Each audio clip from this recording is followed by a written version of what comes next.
Hey, what's going on, guys? My name is Dr. Boyce Watkins. Welcome to Black Wealth Confessions. This is where you guys submit your Black Wealth Confessions and tell me what's going on in your economic life. And I give you my quick feedback on it. Hit the thumbs up button, hit the share button, hit the subscribe button. And also the free gift for today is a free lecture on how you can set your family up economically for the next 100 years. It is a free lecture at 100yearfamilyplan.com. So I'm going to put that right there on the screen for anybody that wants to pick that up. So the first Black Wealth confession is this. It says, I am married and my wife and I are in our mid-30s. Since watching your videos, my wife and I went from $0 to $30K in our stock and IRA Roth portfolios. We are in the process of looking for a house, and we live in the DC area, which is not cheap. Do you recommend buying a property in a pre-gentrified area, knowing that the property value will go up, even though it might be a bit hood, or a more established area that's pricier and not get as much appreciation? That's a great question. The thing about buying those areas that are pre-gentrified is that sometimes you may not have all the information you need. I think it comes down to how well you know that the area is pre-gentrified. So if you're 100% sure that is pre-gentrified and you're willing to wait a few years, then maybe go for it. But just remember, though, that there are a lot of other ways to make a lot of money much faster, a better ROI in a much quicker way, or you could get some established property, make it rental property. I'm a fan of that. I think the question becomes, if you're talking about buying a home, are you talking about a home you're going to live in or a home you're going to rent out to other people? And also, I think quality of life needs to be factored into your decision, where you're not just thinking about the financial. I would hate to go buy a house and have to sit there for 5 years waiting for the value to go up. I think that there are easier ways. There are stocks literally that we were talking about a month ago that have doubled in value this month. Like, for example, Tilray. I told you guys about my favorite stock of the month, Tilray, which is a cannabis company. That sucker doubled. Go look it up. Tilray. Tilray doubled. It was trading maybe $7 or $8 a share when we started talking about it. Actually, I started talking about when it got to about 10 or 11, and then it shot up to over 20. And I had a decent investment in there, and that money literally flipped. There's some cryptos that flip. We're going to have I talked to a brother named Ian today, and I'm going to have him on the Black Financial Channel once a week to talk about crypto, because there are some cryptos that are kind of going crazy. In fact, Ian, this brother, I'm glad he's going to join us in the Black Business School, because this brother actually did a spreadsheet where he showed where he took $20,000 in crypto and turned it into $5 million. Like, literally, he turned it into $5 million bucks. So I'm not sitting here trying to say that real estate is played. Real estate is important. Real estate matters. I own real estate. I want to own more. But there are so many ways to make money. So if you're going to make a play as serious as real estate, just make sure you know what you're doing, and make sure that it is something that where you really are okay with having the patience to wait it out. And there's a difference. Like, when I'm picking houses, there's a difference between places I want to buy because I want to make income, places I want to buy where I think the price will go up, or a place I want to buy where I actually want to live in it. I think all those factors have to be considered. So, but I've seen people make it work both ways. And I think that if your cash flow is low, then you might have to go that pre-gentrification route. The next Black Wealth confession is someone says, after 17 years of student loan debts, I finally paid them off. I'm now out of work and dependent on assistance funding. I'm deeply inspired to start my own film production company. I want to own a house to use for productions, but I have little money, and the thought of wasting money on an apartment frustrates me. I'm 36 and it depresses me. I am still inadequate on so many levels. Though I can get a VA loan, I do not want to re-enter decades of debt again. What do you suggest? First of all, do not get down on yourself.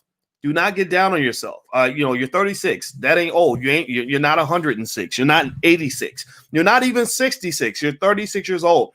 You have to be as old as I am to know how young you are. You don't realize how young you are. You got a lot of your life in front of you, and this is a great chance for you to turn your life around and make your life into what you want it to be. Now, here's the funny thing, though. Your life isn't that bad. You had debt. You paid it off. Good for you. Somebody clap for this brother. Let him know, like, that's good. You paid off the debt. I think that's wonderful, right? You have something to be proud of. So don't get down on yourself. Get money is hard.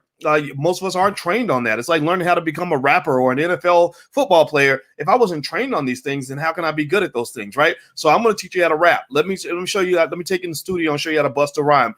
Here's what you do. In my view, this is not financial advice. This is just my 2 cents. First off, you have no debt, which is a wonderful place to be. Debt is also called leverage. Why do they call it leverage? Because leverage is like a slingshot. A slingshot, you pull back, you get the leverage, and then you shoot it out into the ocean or whatever. So your debt can actually propel you to a higher level on one key condition. One key condition. The debt that you take on must create more income than is necessary for you to repay that debt. So that debt could be for a student loan. Well, that's going to maybe double or triple your income, but you got to be sure about that. You don't just go take the debt hoping that things work out. You take the debt knowing that things are probably going to work out. It could be a business. If you got a business idea, I know a student in the Black Business School. She's in the Black Wealth Bootcamp now. I'm going to bring her on the channel because she's actually a friend of Alicia's. So she joined the Black Wealth Bootcamp. And I kid you not, she had been sitting on a CMOS business because she knew she had friends that were interested in CMOS. And she started this CMOS thing, just literally started jarring up the CMOS with her family. And now she's literally selling out every week. Like literally within a month, her income has jumped because she finally got that CMOS business moving. She doesn't even have a website yet. And so when she comes in, I'm going to ask her, she'll come on the channel because I love for her to talk about that process. Little things like that, a little bit of training and a little bit of financing can literally change your life. And a lot of you that are, college graduates who are drowning in student loan debt, raise your hand if you're in the camp. That's okay. A lot of us are. You're drowning. The water's over your head.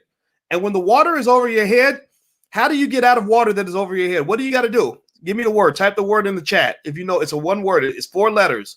Starts with an S. What do you got to do if the water's over your head? You got to learn. You got to swim. You got to swim. And the way you swim financially is you increase your income. So, and actually the next confession is really interesting to me because this is a person who actually learned how to swim. So I don't think you should be afraid of debt. Debt itself is not a bad thing. Do not let anybody, I know Dave Ramsey and people like that from what I've heard, they almost seem to imply that debt is always a bad thing. Debt is not always a bad thing. Sometimes debt can be the best thing to ever happen to you. So the problem is when debt is used irresponsibly. Like, so for example, think about debt like a race car, like a fast car. A fast car is not inherently dangerous. A fast car is just dangerous when you're driving blindfolded or you're driving too fast or you don't know how to drive. Then that car can kill you. But if you know how to drive, a fast car can get you down the road faster than you could on a 10-speed. Am I lying or am I telling the truth? Give me a yes in the chat if you get what I'm saying. So hit the thumbs up button, hit the share button, hit the subscribe button. Also, the Black Wealth Bootcamp is right there. If you want to still join us, we meet every Thursday. Everything's recorded. You have a lifetime membership. So even if you join late, you still get tons and tons of resources. It's a lifetime membership. It'll change your life. If it doesn't change your life, then just let us know. We always give you your money back. No problem. All right. And so the next Black Wealth confession here, let me see. I really want to find this one because I like this one a lot. Here we go. This is an update. Update on the show. Quote, I make $54K and I have $205K in debt. Okay, so I must have talked about this person before.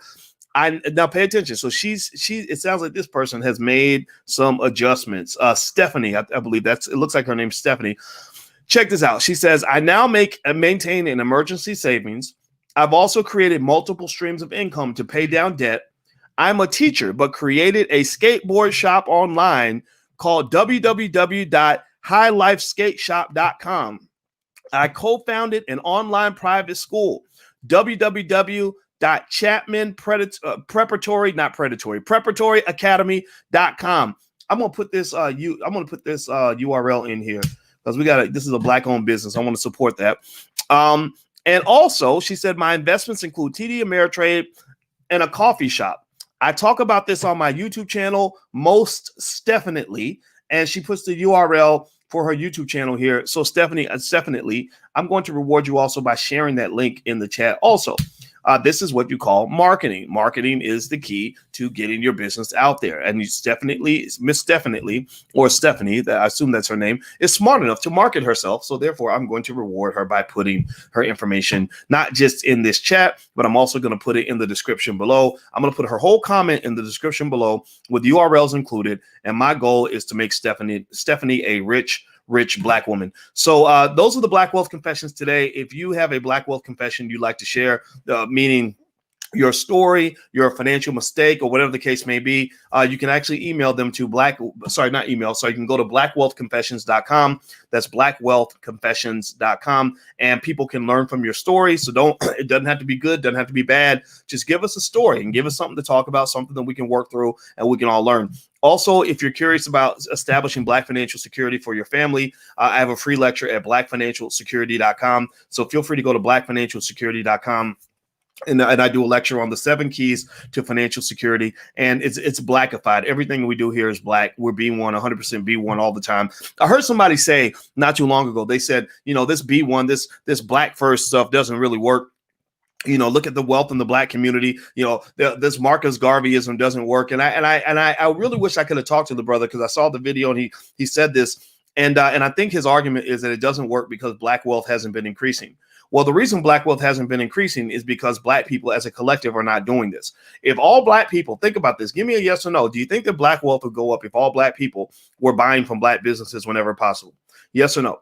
Do you believe that Black wealth would go up if all Black people were engaged in teaching their children financial literacy at an early age? Give me a yes or no. Do you believe that Black wealth would increase if Black people took control of ownership of our real estate? Give me a yes or no. If we put all our energy into buying back the block, give me a yes or no. Do you think that Black wealth would increase if most Black people engaged in stock market investing? Give me a yes or no. Do you believe that Black wealth would go up if most Black people trained our children to own businesses at an early age instead of chasing jobs? Give me a yes or no. Right. So what I'm saying to you is that the reason that it appears that this Black first Garveyism, build your own, doesn't work is because Black people don't do it. If our people did it, then it would work. It doesn't work because you're not doing it. That's like saying that, look, the exercise doesn't work. Look at how much weight he's gained. Well, he ain't exercising. If he ain't exercising and ain't eating right, then why would you think exercise will work if you're not exercising? So in order for you to become financially fit, you got to exercise. Do you get what I'm saying? Give me a yes in the chat if you follow what I'm saying. This is my logic. Everybody ain't going to do this. This is only going to be for people that actually understand what I'm talking about. And I'm going to tell you, it is working for people that are doing it. And we have about 130,000 students around the world in the Black Business School where it's working. They're doing these things. And in fact, if you are one of those people, I encourage you, please put your story down in the chat, because I need other people to see this, because one of the biggest impediments to wealth building is hopelessness. When people convince you that you're born poor, you're gonna be poor, you can't be nothing but poor because you're Black and that's all that's out there for you, then those people are not your friends. Those are the people that want to keep you broke. Those are the people that want to keep you in the struggle. I want you to kind of get out of that. I want you to get away from that as far as possible. So that's all I want to say. That's my only thought. And also, in case you're curious about things we have for children, we do have financial workbooks and flashcards for children. So if you'd like to go take a look at our financial workbooks and flashcards for kids, the URL is financialworkbooks.com. That's financialworkbooks.com. Okay, guys, so I'm out of here. I hope you guys have a good day. Thank you for listening, and I hope this conversation helped you, and I will see you all soon. So take care. Talk to you later. Bye-bye.